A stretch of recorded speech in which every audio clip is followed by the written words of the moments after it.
Hi, everyone. Happy Monday. I could not wait to just check in with you all and kick off this week with this no self-rejection challenge. I just got really, really excited about it and I wanted to add some context for you. So I know some of you have already said, I'm in, right? This sounds great. And I just want to bring some more enthusiasm to it and some more um, importance to it for everyone. So the way we want to take note of this, right, is that whether in our lives somebody was actively saying something negative about us, or whether, what happened where we begin to be the ones with an internal negative self-rejecting dialogue, whether it's you've asked for help somewhere, you've asked a question, you've attempted something in your life, and you've gotten feedback that is not exactly what you were wanting.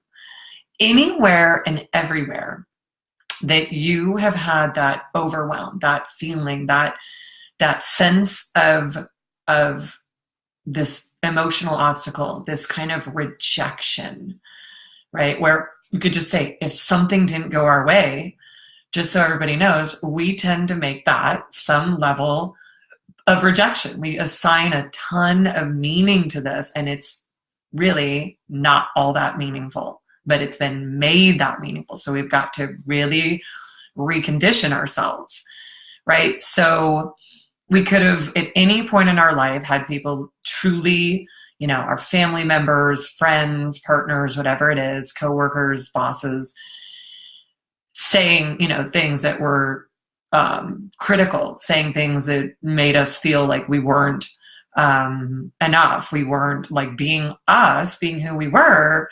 It was like not working for people. And anywhere where you've tried something and you get a feedback loop that, it's not working the way you want it to, right? Rather than seeing that as, all right, that's a moment to dig that much more into my commitment and refine and regroup and reset and move forward. We've been so conditioned for self-rejection that we take everything as an indication that something can't work, that we don't work, right? We have so much meaning assigned to it. And, this goes deep for all of us. This goes into just being a person from the time we were born.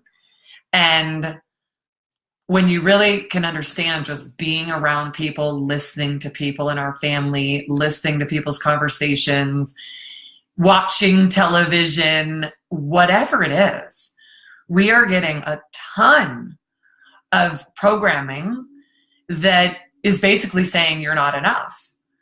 It's a very rejection-based bunch of input that's all over the place.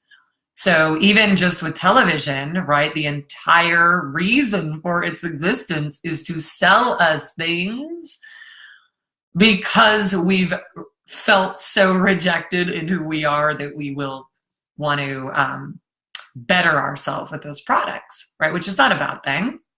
But if we assign this deep rejection meaning to it rather than, I'm interested in enhancing myself because I want to, then we can just keep building this illness and sickness and exhaustion in ourselves because there's just a constant flow of rejection and self-rejection to us. And we're constantly interpreting that way, right? So if I was in my family, and somebody was talking about somebody or the neighbors or anything, right? Because we've kind of been conditioned this way to self-reject, we can turn that into anything. We can start thinking, wow, that person sounds like they're doing amazingly. And you start to already make this a sense of your own self-rejection.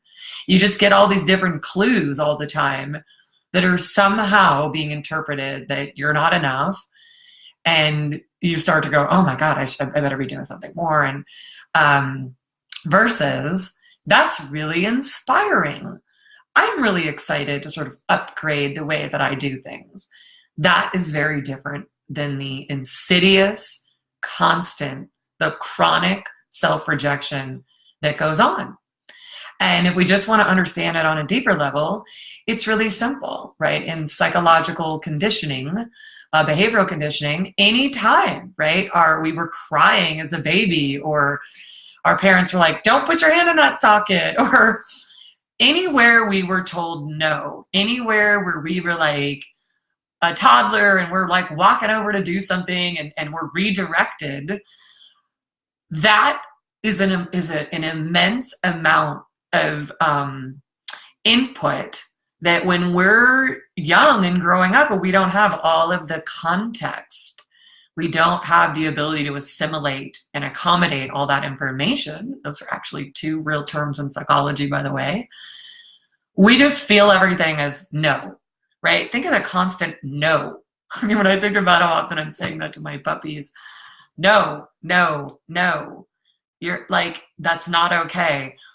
We just want to start to understand that although that was designed to help us and redirect us and keep us safe and condition us for what the yes is, more often than not, all of our conditioning and training as a human being has come through negative psychological programming. Don't do this has a whole implication that our family or the people in our lives where they mean don't do that has a whole implication of this will be better. But more often than not, because this is the cultural conditioning that we have, it's all about not and no and what not to do. And that just gets seeded in us from right away. I mean, we might even, as we're infants and our parents just love us so much, but they're like, oh my God, please stop crying, right? There's this rejection of who we are. And we don't know how to really make that work for us. So then we start to go through life and school and every single thing that's happening, we're just become experts at negating ourselves and then feeling like, God, I'm not worthy. I'm not good enough. I'm not doing it the way he's doing it at work. And we just become so strong at our ability to reject ourselves, rather than interpret our environment as a series of information, data around us, and that we get to be the deciders of how we interpret everything. And that's one of the things I'm really excited about you all taking on this challenge this week and integrating this into your life. Because info is out there. It's never going to stop, right? You're going to see stuff on Facebook. You're going to you're going to think, I got an invitation to do something and I'm feeling that I want to, and then it's not a yes for me right now. And you start rejecting yourself about how you feel about that. You're already worried about when you respond to this invitation, you're worried about being rejected. And there's so much energy. There's so much that we're bracing for, and we feel ick about what somebody else is going to think, right? This is the greatest addiction of all. But the insidiousness, these thinking patterns for people's approval, but the deepest form of this insidiousness is within our own selves. That we are chronically disapproving of ourselves, chronically rejecting ourselves. And if we ask somebody to do something, or it could be, you want to go on a date with somebody, or it could be anything. You said to your boss, I really want to take on this new responsibility.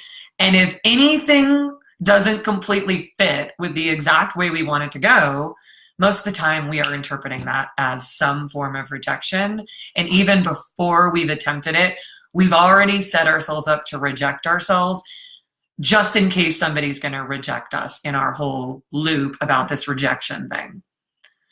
Right? If I try to connect with somebody and I want to have a really close conversation, I'm thinking about this happens with me and my dad all the time, where I'm really wanting to be deeply connected. And, wherever that conversation ends up going for him, I can either make that a rejection of myself, right? Or I can just recognize what it is for this person. And I can absolutely not participate in rejecting myself or having any sort of meaning or application of that concept involved at all.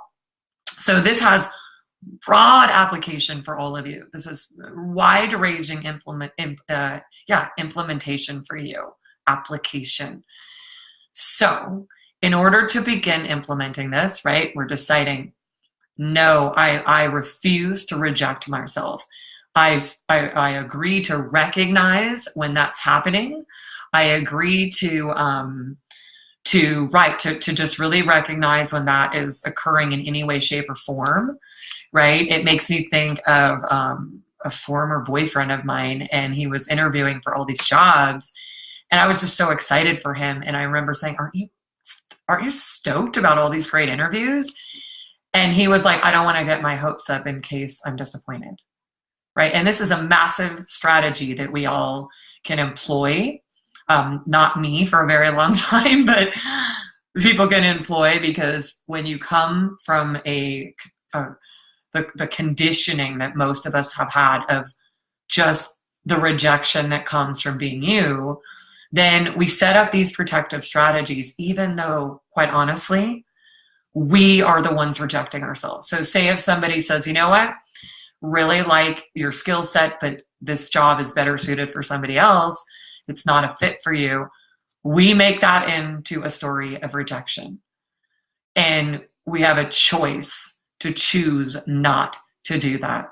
We have a choice to never reject ourselves and to never make any meaning about that, to only make the meaning that serves us, right? Which is, okay, that's information about that person and the situation, and how do I use this to evolve myself and meet my needs and connect to my desires and meet my goals and all of that, right? But if we just really get at this level how deep this is, right, that just the programming as a person from the time we're really little, in so many ways, when we are just being our little selves, and again, that happens all the way through adulthood, but we're just being ourselves and we get some feedback, right? And it's, again, especially we're little and we're just being redirected to be more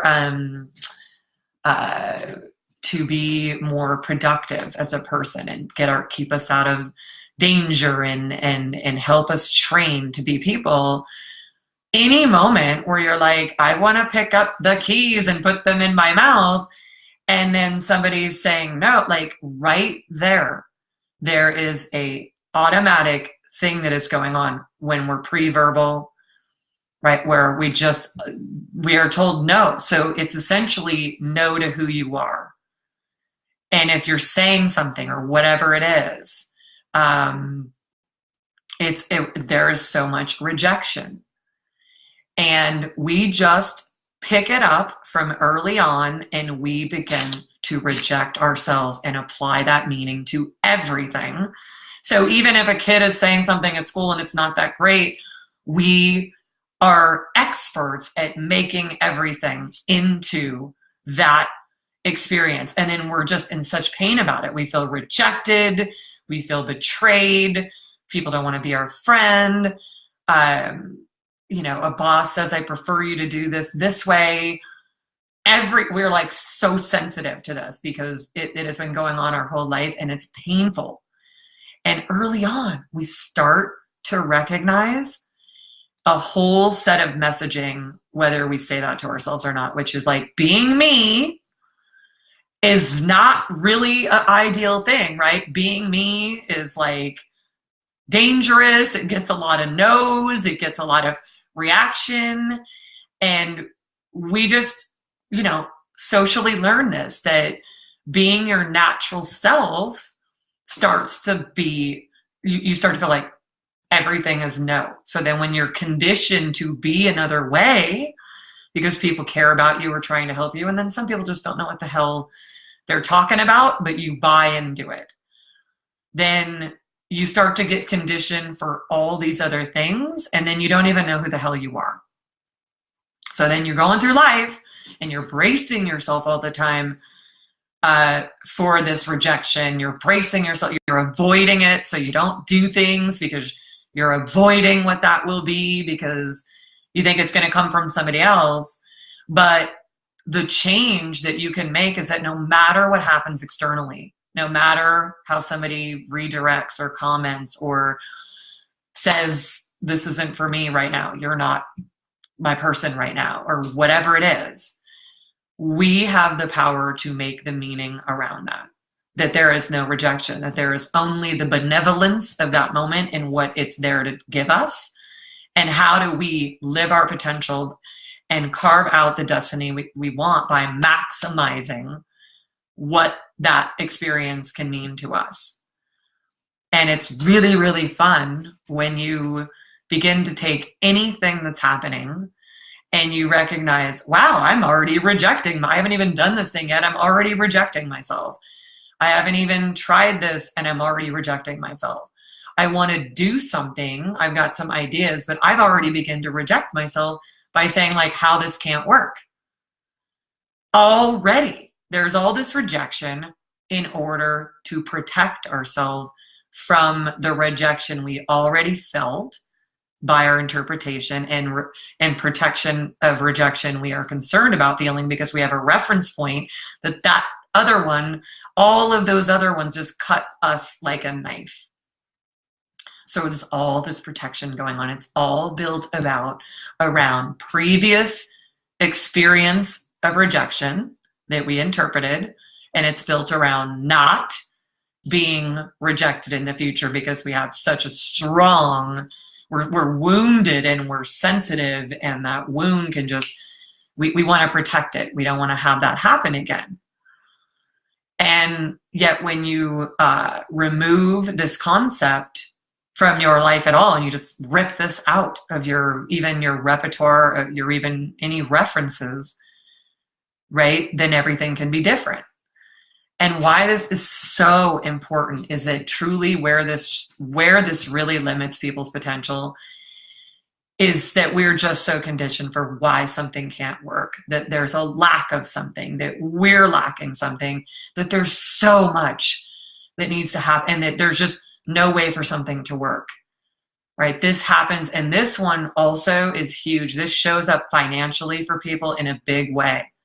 We are already rejecting ourselves, going, we don't have any money, which is not true, right? Or there isn't money, or whatever. We're already in a rejection and a lack, rather than resources are abundant everywhere, and that I am a channel of receiving resources and producing value and having those resources return to me, and that I am a producer of value in this world just by being me, and I'm open to that value returning to me, and I'm open to see the world as this amazing place of massive resources of everything, including money, right? I'm open to see that, right? So that anywhere we begin to reject ourselves and buy into some story that there is nothing, we don't have enough, there isn't enough, it doesn't come to me, you are in a majorly self-sabotaging form of self-rejection, which again will ultimately be your experience in life. And so it is absolutely important to really challenge yourself to notice and shift that rejection for yourself, and the rejection of why you can't work, something can't work, there isn't enough, you're not enough. This is so limiting that it's killing people. It's keeping most of our population from living their potential. And the difference between people who are and people who have such a massive amount of resources is the concept that they are valuable, they are worthy, they are incredible, who they are brings value, what they do, and that there is abundant resources everywhere. And then people also like spend the resources because your act of spending them is the affirmation that resources will continually flow to you and they're available everywhere. So especially in this case, when we start saying, I don't have any money, we start to have that whole rejection, that's what your life will be. So when you are absolutely connected to your value, your worth, what that is about, the return that gives, the value that gives to people, the return then that it comes to you, and you are so connected to the flow of that value instead of the rejection of yourselves, then what you do is you continue to take your resources and you continue to reinvest them in yourself, right? The greatest investment that you can ever make, in your dreams, in your aspirations. You continue to invest them because when you believe and trust that there is always resources coming to you, then that's what you will receive. You will always be just fine in it. But it's an incredible, important reprogramming out of self-rejection and into total abundance of who you are and total abundance of everything in life that you want being available, right? So that if you run up against a challenge, you don't see this as a challenge, you see it as a next level. Okay, I'm going to be more committed to who I am and what I want and what I do and what that does for the world and what it brings back to me. Very, very, very important. And I want to really acknowledge one of my incredible greatest teachers of my life in this, which is my father, who I observed him always banking on himself, always knowing that he would make decisions about what he wanted, what he was going to do, what he was going to make happen, and then make it happen. Then the resources showed up.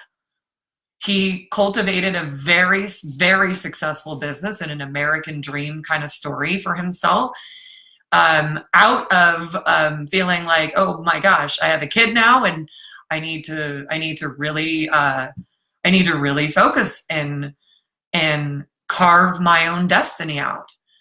And this is a wonderful gift that he gave me, because there's never been a moment in my life that I do not operate on the belief that what I do is so valuable, who I am is so valuable, that as I share that value, that I don't even need to know how it happens or what it looks like, that value just returns to me, because the universe also knows that I will constantly take what has come back to me and reinvest it in me and others for the greater good.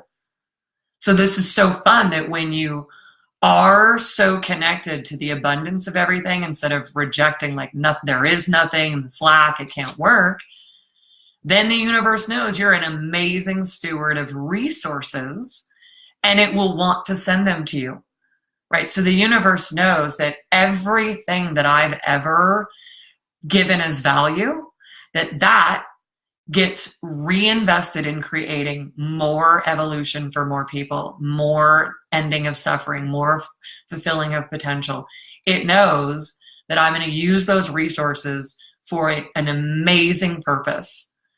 And so there's no rejection of the situation whatsoever. And for all of you that are taking on this no rejection challenge, I want you to literally apply it to everything and just stop rejecting anything, any stories of negative, lack, not enough, already bracing yourself, judging yourself, and taking any piece of feedback from the environment and making this meaning of it, whether you realize it or not, right? Because you're not going to say to yourself all the time, I feel rejected. You're just going to feel it. And you want to make the shift, because this is how we get really ill, really broken down, and we can eradicate all of our diseases by making this shift, because self-rejection is like the number one sickest, the strategy we do to make ourselves the sickest without realizing it, right? And then even if we kind of get sick, we start to reject ourselves. I'm sick. God dang it. What's wrong with me? This can't be happening. There's so much self-rejection that I really just am excited for you to all notice everywhere that you can see it and everywhere that you can shift it to absolute self-approval, absolute abundance and absolute connection to the flow of everything that you want, right? Because again, the people in this life who are really radically successful, to a great degree, this is truly about their conditioning and programming of what they are willing to believe, which is why people do all kinds of fascinating things, right? Leveraging their whole life and investing in some company because they just believe in what it's meant to do for people. And these things don't need to make logical sense because they make sense from this heart space, right? That their heart really means business about what they believe in. And they believe that go ahead and invest in that because the flow of resources, they believe they can always access them. And there's no difference between the richest person in the world and the person who's the poorest, other than the difference is their mindset, right? Their sense of what they're willing to believe about themselves and what is possible. And then when you do that, what that brings you to do in action is very different than when you're in self-rejection. Self-rejection, there's no action happening other than protection or sabotage. But when you are in total self-approval and absolute self-belief, that is the driving force that begins to manifest things on a physical level. And then you collaborate with your own intentions, your own beliefs, and you begin to take action to move that ball forward for yourself. And there's nothing more complicated about it, right? Everything in our world was created by somebody's mind and intention. And that includes the greatest inventions of all time, the greatest connections between people, and it also includes war and murder and all of these things, right? These are all created. These are physical manifestations of our level of conditioning as people. So as we go forward this week, and as I want you really to all take this to heart, no more self-rejection. Notice it, rip it out, go right into self-approval, go right into how do I make the greatest meaning out of any experience I'm having within myself and outside of myself that is always, of course, happening still within yourself. And begin to have fun with it. Begin to see everything as nothing but approval of yourself. And it will be fascinating the way that you get to choose to navigate your life. And this is what amazing, wonderful destinies are made of. All what we're willing to believe and what we're willing to keep conditioning in ourselves. And I really look forward to all of you taking on this challenge and then absolutely upgrading your capacity to completely self-approve and therefore self-actualize in amazing, incredible ways that might not have been possible if you did not make this shift for yourself. So here's to your inevitable success and to the abundance of getting to live your potential in each moment, because there's no more self-rejection. And here's to you carving out the destiny that you truly want in your life and that you're meant for, because you are willing to stop self-rejection and completely recondition yourself for absolute approval, self-approval, and abundance. All right, everyone, have a great week. Look forward to seeing you soon. Look forward to hearing your thoughts and comments about this, and just wishing you all the best. All right, take care.